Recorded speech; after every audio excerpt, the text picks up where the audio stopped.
Assalamualaikum warahmatullahi wabarakatuh. Selamat bertemu kembali dengan video saya, video pembelajaran.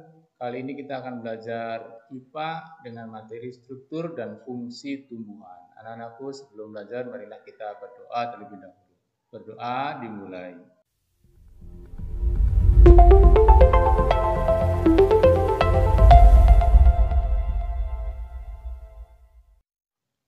Anak-anak, hendaklah kita selalu semangat belajar untuk menggapai cita-cita kalian dalam keadaan apapun, termasuk seperti sekarang ini.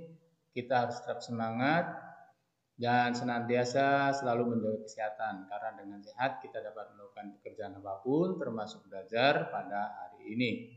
Berikutnya, struktur dan fungsi jaringan pada tumbuhan. Kita mempelajari bagian-bagian yang ada di dalam jaringan. Masih ingatkah kamu apa itu jaringan? Ini pelajaran kelas 7. Jaringan itu apa? Jaringan adalah sekumpulan sel yang memiliki struktur yang sama, yang membentuk suatu kesatuan dan memberikan fungsi tertentu.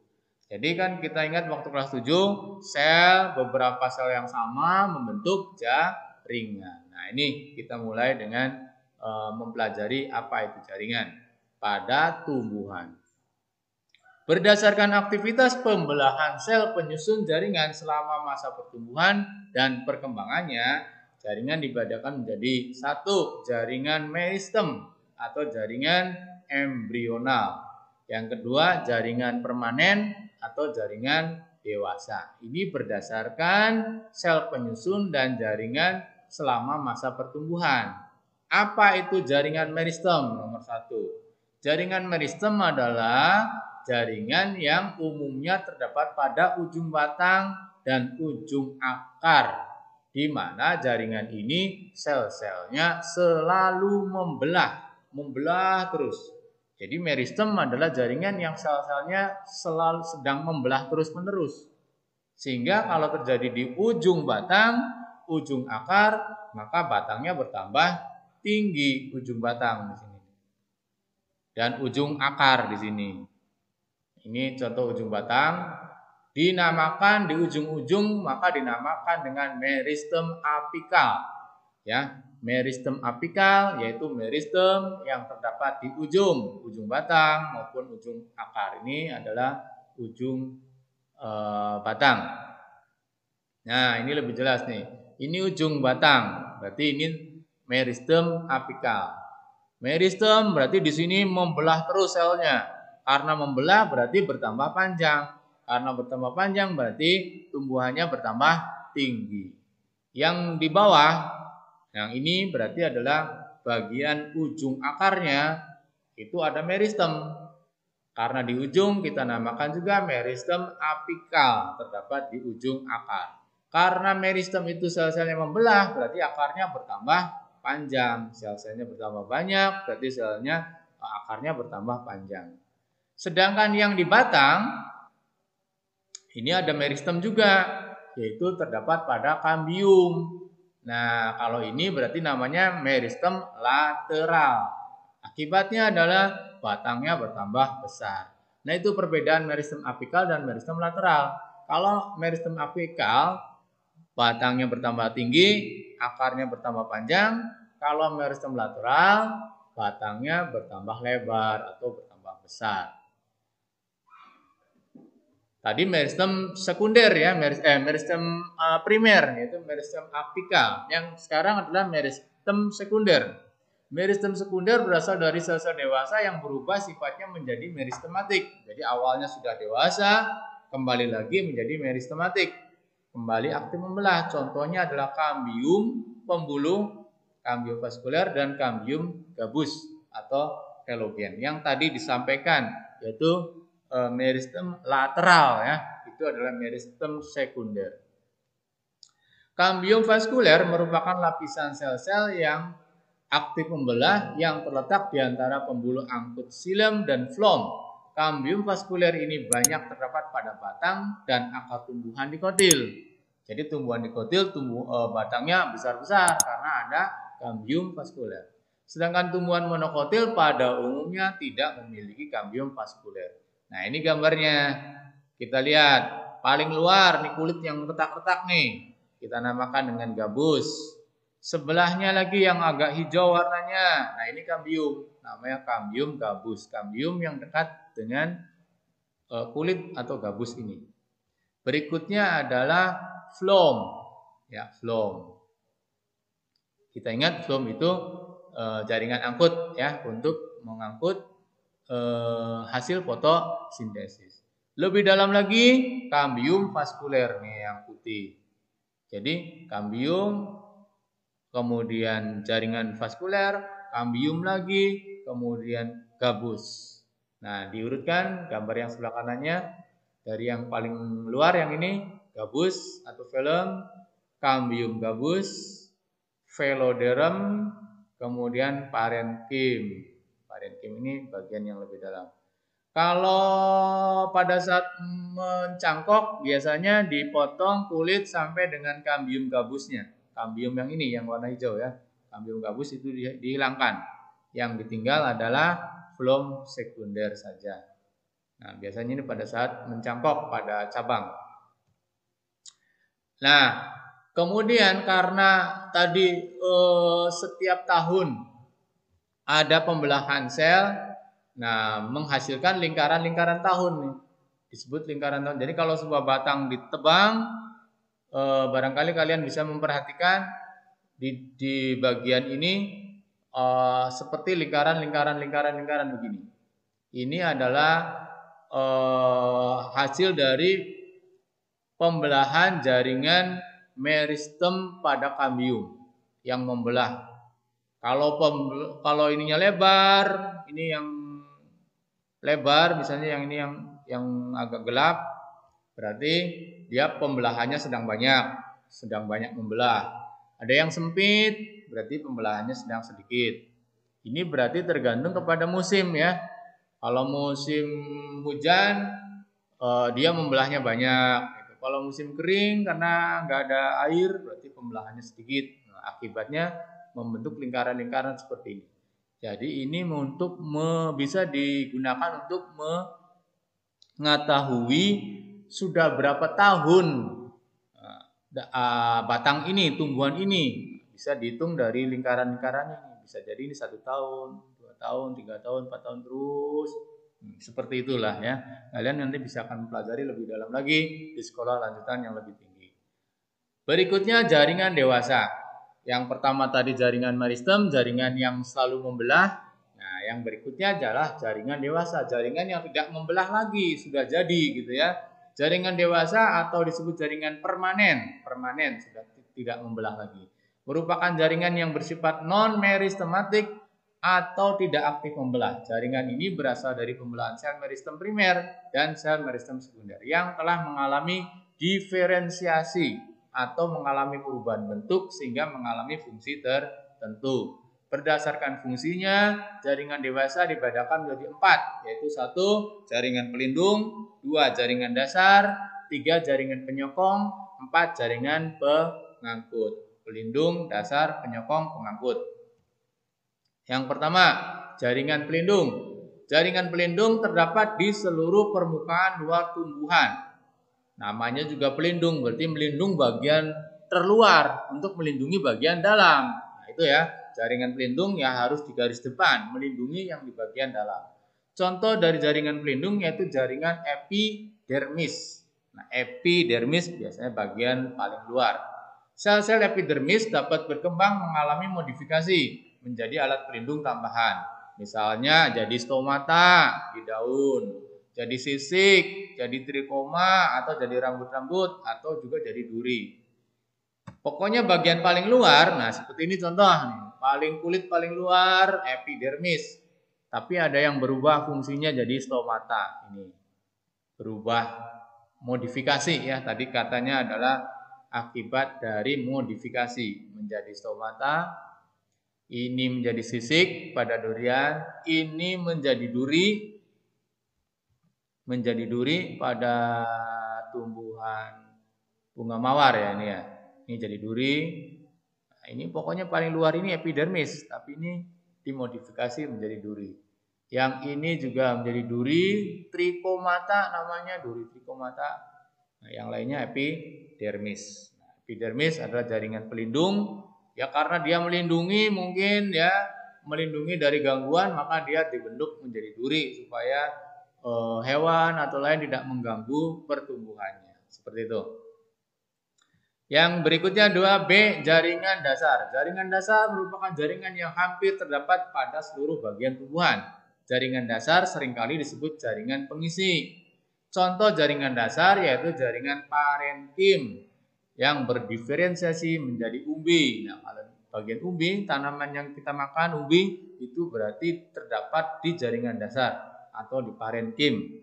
Ya, fungsinya dia sebagai cadangan makanan. Pada daun, jaringan dasar atau jaringan parenkimnya yaitu pada bagian palisade dan bunga karang pada daun. Fungsi dari palisade dan bunga karang adalah tempat terjadinya fotosintesis. Nah, ini umbi ya. Ini adalah bisa akar, bisa batang. Kalau singkong akar, ini kalau kentang batang, ini adalah jaringan parenkim. Jaringan dasar yang difungsikan sebagai mengisi cadangan makanan. Demikian pula pada daun. Bagian mana yang parenkim ya ini, yaitu palisade nih. Yang atas ini adalah epidermis. Tadi epidermis ya, pelindung melindungi yang di dalamnya. Yang di bawah juga epidermis. Nah, bagian yang tengah ya, yang tengah itu bagian mesofil terdiri dari parenkim palisade, ini jaringan tiang kalau bahasa Indonesianya, dan parenkim spon atau parenkim bunga karang bahasa Indonesianya. Nah, parenkim palisade terbanyak klorofilnya diikuti dengan bunga karang atau spon. Banyak klorofilnya sehingga disinilah tempat terjadinya fotosintesis. Lanjut. Berikutnya adalah jaringan penyokong atau penguat. Jaringan penyokong atau penguat merupakan jaringan yang berperan untuk menunjang, menguatkan, membantu memperkuat. Nah, itu fungsinya. Dibedakan menjadi dua, yaitu kolenkim pada bagian yang masih muda dan sklerenkim pada bagian yang sudah tua. Ya, diingat-ingat kolenkim dan sklerenkim adalah jaringan penguat atau penyokong. Contoh, jaringan kolenkim, sel-selnya ini di seluruh ujung tubuh selnya ini mengalami penebalan, jadi lebih kuat. Yang berikutnya sel sklereid, yang warna apa nih, merah ungu ya. Kolenkim pada bunga matahari dan sklereid pada buah pir. Berdasarkan bentuk selnya, jaringan sklerenkim dibedakan menjadi dua, yaitu serat atau fiber dan jaringan sklereid. Sklerenkim ada dua, fiber dan sklereid. Contoh fiber pada xilem, contoh sklereid pada kulit kacang dan buah pir. Jaringan pengangkut atau vaskuler. Nah, paling jaringan ini yang paling kalian sangat terkenal ya. Jaringan vaskuler yaitu terdiri dari dua, yaitu xilem dan phloem. Siapa yang masih ingat? Xilem fungsinya untuk mengangkut air dan garam-garam mineral dari dalam tanah. Phloem untuk mengangkut hasil fotosintesis dari daun, diangkut ke seluruh tubuh. Nah, ini gambar jaringan pengangkutnya. Ini xilem, sel-selnya seperti ini. Ini yang lubang-lubang besar. Ya, kalau batang dipotong, lubang-lubang besar ini adalah xilem, dan yang kecil-kecil adalah lubang-lubang kecil, ini adalah phloem ya. Ini gambarnya sel-selnya seperti ini. Sel pembuluh tapis atau phloem. Saya ulang sekali lagi, xilem untuk mengangkut air dan garam mineral dari tanah ke atas ke daun, sedangkan phloem untuk mengangkut hasil fotosintesis dari daun. Berikutnya, nomor 3, struktur dan fungsi jaringan pada akar. Nah, tadi kita sudah membahas akar monokotil dan dikotil, ini secara gambar akarnya ya, secara struktur akarnya. Di bagian bawah ada tudung akar. Sel-selnya ini ada tudung akar. Di sini sangat lembab selalu berair. Tujuannya adalah untuk melembabkan, mengairi tanah supaya bisa ditembus oleh akar. Jadi tudung akar selalu lembab. Di belakangnya ada meristem apikal. Nah, yang tadi dijelaskan meristem apikal, meristem yang terdapat di ujung. Nah, ini kebetulan di akar, jadi di ujung akar. Meristem apikal, sel-selnya selalu membelah terus, akibatnya bertambah panjang. Yang sudah panjang terdorong ke sini, ya, karena ini daerah pembelahan, membelah terus, maka disebut daerah pembelahan atau zona pembelahan. Yang sudah membelah terus terdorong ke atas, ini zona pemanjangan. Jadi selnya bertambah panjang. Kalau di sini selnya bertambah banyak karena membelah. Setelah membelah menjadi dewasa bertambah panjang, zona pemanjangan. Kemudian terdorong ke atas, setelah panjang dia berdiferensiasi. Ada bagian-bagian sel, terutama bagian yang epidermis yang tadi dijelaskan. Epidermis jaringan yang bisa mengalami modifikasi atau diferensiasi. Salah satunya adalah membentuk bulu akar. Jadi ada bulu-bulu akar atau rambut akar namanya ya. Rambut akar ini fungsinya adalah untuk memperluas daerah penyerapan air. Kalau di sini berarti airnya hanya sampai ke sini saja. Kalau dari sini yang ada rambut akarnya bisa ke sini dulu. Sini dulu. Jadi daerahnya semakin luas untuk penyerapan airnya. Nah, seperti itu. Nah, kalau dipotong secara melintang akar, ada akar dikotil yang A yang ini dan akar monokotil yang tumbuhan monokotil yang gambar B. Yang gambar A kita lihat dari paling luar epidermis, di dalam namanya korteks, yang tengah-tengah namanya silinder pusat. Nah, kita ingat-ingat ya, epidermis, korteks, silinder pusat. EKS. Epidermis, korteks, silinder pusat. Pada silinder pusat terdapat xilem dan floem. Pada tumbuhan dikotil, yang ini floem, yang hijau, yang ini xilem, ini tertata lebih teratur daripada tumbuhan monokotil. Yang ini floem, di mana batasnya? Ini xilem, yang ini xilem, ini floem, terus ya ini tidak teratur ya. Jadi pada tumbuhan monokotil tidak teratur. Kemudian tidak nampak kambiumnya, tidak nampak kambiumnya. Nah, pada tumbuhan dikotil ada nampak kambiumnya sehingga tubuhnya menjadi lebih bisa menjadi besar. Lapisan endodermis, ada lapisan endodermis. Di sini belum nampak, belum digambarkan. Lapisan endodermis tersusun atas satu sel saja, satu lapis sel yang membatasi korteks dengan silinder pusat. Ini korteks, ini silinder pusatnya, berarti yang ini satu lapis sebelum korteks, ya. Pada endodermis terdapat bentukan atau struktur seperti pita yang dinamakan dengan pita Kaspari. Pada endodermis ada struktur yang namanya pita Kaspari. Nanti kita jelaskan.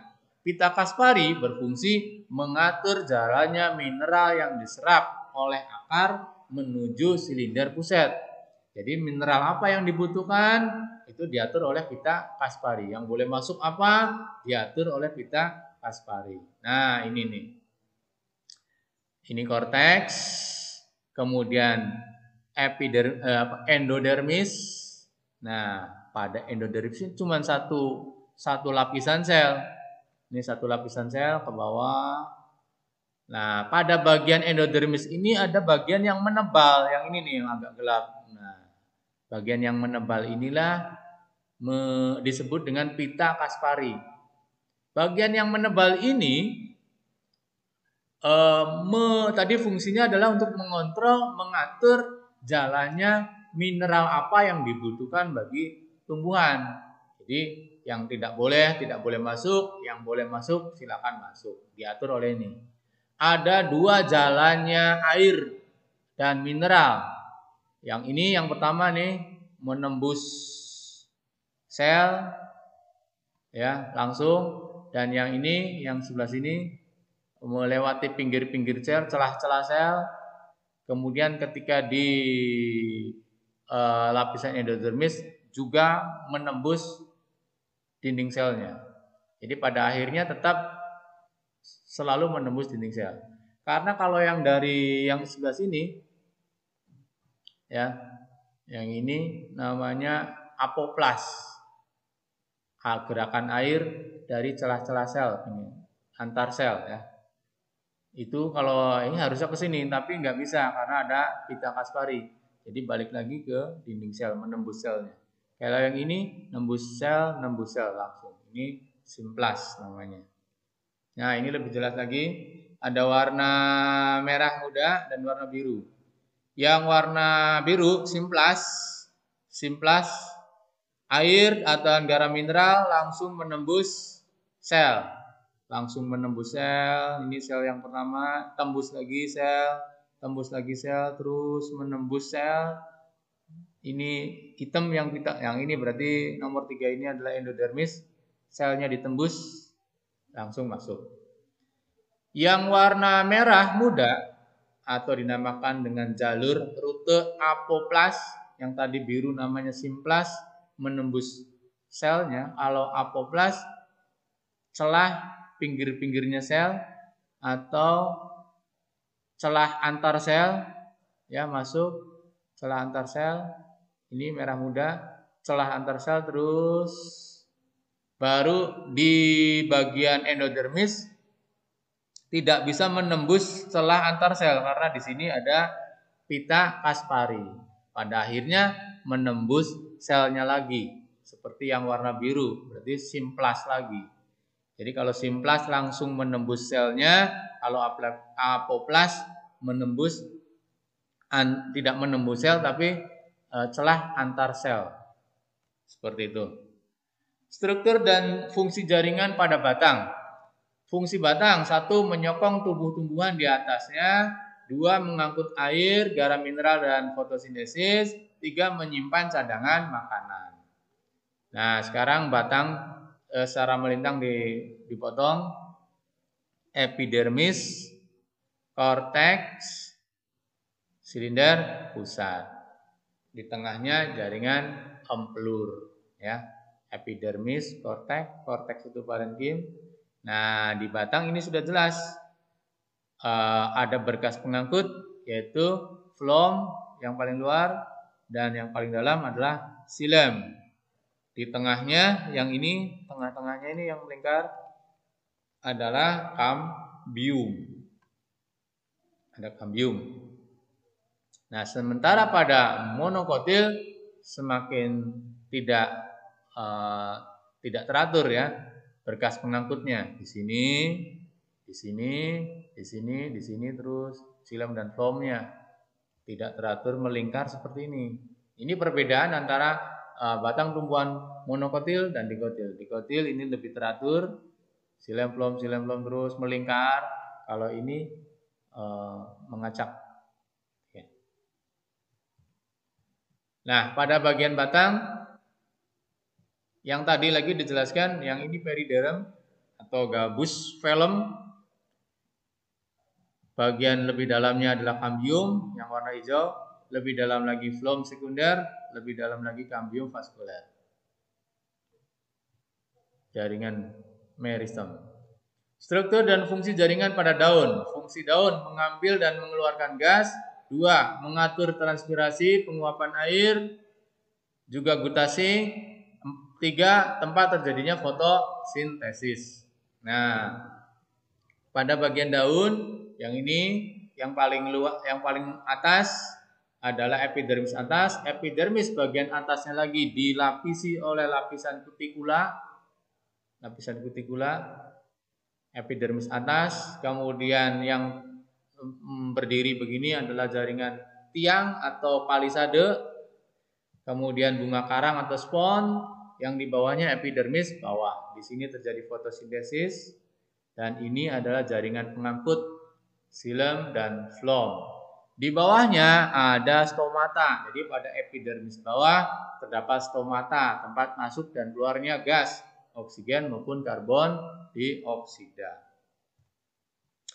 Teknologi yang terinspirasi dari struktur jaringan tumbuhan. Yang pertama adalah panel surya. Nah, kita ingat kalau kalian pernah melihat ada listrik, tiang listrik, di atasnya ada panelnya begini. Atau rumah ada panelnya begini.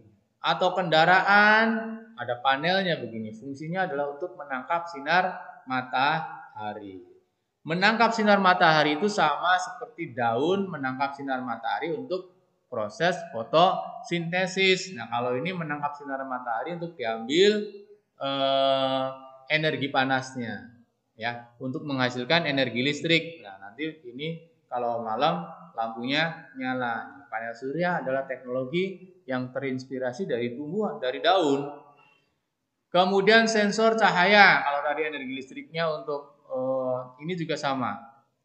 Lampu jalanan, masih lampu ya. Kalau siang hari mati dengan sendirinya, kalau malam hari menyala dengan sendirinya karena dipasang LDR, Light Dependent Resistor. Jadi secara mandiri dia mengetahui terang atau gelap. Kalau terang mati sendiri, kalau gelap nyala sendiri. Kemudian lapisan pelindung dan pengkilap. Nah, pada kendaraan bermotor yang mengkilap itu kalau kena air, airnya nggak nempel. Ini terinspirasi dari daun, di mana pada bagian daun itu di atasnya ada lapisan pelindung atau kutikula, sehingga air tidak menempel. Ini gambar daun yang ditetesi air, airnya tidak nempel. Nah, seperti lilin, pelindung terbuat dari wax atau lilin. Alat pemurnian air, contohnya terinspirasi dari tumbuhan tumbuhan eceng gondok, ya. Kalau kita lihat bagian akarnya ini malah kotor karena justru dia menyerap kotoran-kotoran sehingga nempel pada akar, sehingga akhirnya airnya menjadi bersih, gitu ya. Ini pemurnian air, memurnikan air. Berikutnya juga ada bangunan yang seperti kulit durian. Tujuannya adalah meratakan sinar supaya ini nggak pakai listrik lagi, di dalamnya bisa terang gitu ya, karena sinarnya terus dipantulkan secara terus-menerus menjadi lebih terang untuk bagian ruangan dalamnya. Ini namanya gedung Esplanade ya di Singapura. Nah, itu saja pelajaran kita hari ini. Terima kasih sudah belajar. Semangat terus, pantang menyerah, jangan menyerah. Kita gapai cita-cita demi masa depan. Terima kasih. Assalamualaikum.